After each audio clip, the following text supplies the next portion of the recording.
What's up? It's the Diecast dude. Keith coming at you again with another Diecast review. And today I have one of the most underrated stock car drivers in history. Now, the reason why I say stock car drivers is because I'm not saying race car drivers. He is one of the most incredible race car drivers that has ever driven in any series ever. I mean, the dude has won Formula One, he's won an IndyCar, he's won an IMSA, he's won a NASCAR. He is a champion amongst different forms of motorsports. You put him anywhere, he will excel. Unfortunately, this man is remembered for one thing and one thing only, and that is running into a jet dryer. Unfortunately, Juan Pablo Montoya doesn't have the same credentials in NASCAR that he does in other racing series, and that is a damn shame, because he is one of the most phenomenal racers of our time. And he does not get the respect that he deserves from a lot of the NASCAR community, and it breaks my heart.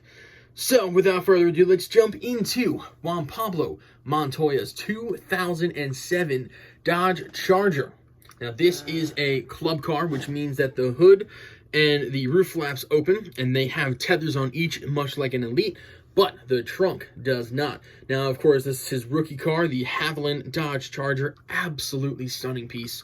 I mean, it's such a simple-looking paint scheme, sharp edges, really beautiful finish on this thing. I love the 07 Dodge Charger nose. The whole body just looks phenomenal.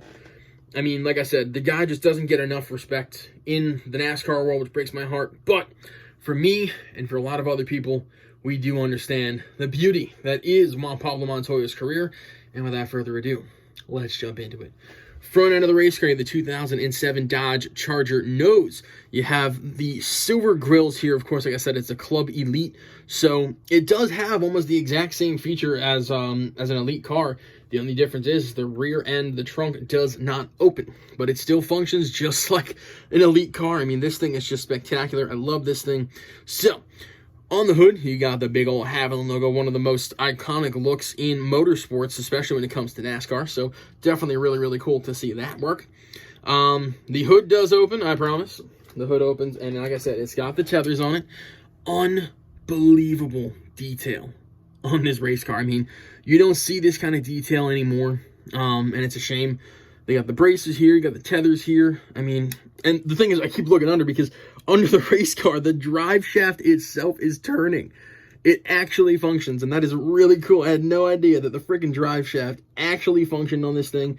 Springs work and everything, and it's just unbelievable. Unbelievable what this race car is really capable of. I mean, the diecasts that were made way back when, they were... Whew, you ain't gonna find them like this anymore, and it's a damn shame. So, on to the driver's side. Like I said, you got a really sharp edge looking paint scheme. You got the red 42 Nextel Cup series, a whole bunch of different logos, contingencies on there. You got Havoline. You got this kind of like a matte black / gray look.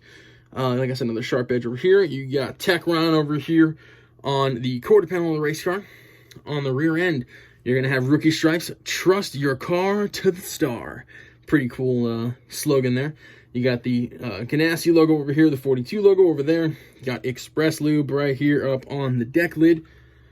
Onto the right side of the race car, much of the same on the driver's side. Of course, it's not a raced version, so there's nothing really different from one side to the other, but still cool to see. Roof flaps do deploy. Of course, like I said, it has tethers in it, so it actually has a little more tension to it because of the fact that it does have tethers to it. And there we go. So roof flaps do deploy on this 42 car. Big old 42 up on the roof. Now, I'm not sure how many of these cars were made, but I know for a fact this is number 656. There is a plate under here that denotes that, number 656. Immaculate detail with this car. I mean, like, come on. There's so much detail even under the race car. This thing has a lot of weight to it. If I went and I grabbed, you know, something like this. This is Brad Keselowski's 2020 ARC that I will at some point show. I mean, the weight difference is just like, it is unreal, the weight difference of each car. Unbelievable. So, they're just not made that they used to be. Definitely a damn shame, but love to have this piece in the collection. It's Juan Montoya, man. Like I said, he's one of the greatest drivers to ever grace a racetrack of any sort, and I am very thankful that I was able to witness him run in the NASCAR Cup Series and the Busch Series and win. He was competitive, especially at the end of his career in the Gen 6 in the 2013 season. There was about 2 to 3 different races he almost had a shot at winning. He was definitely a threat a lot of the times as soon as he started getting to the latter half of his career in the Cup Series.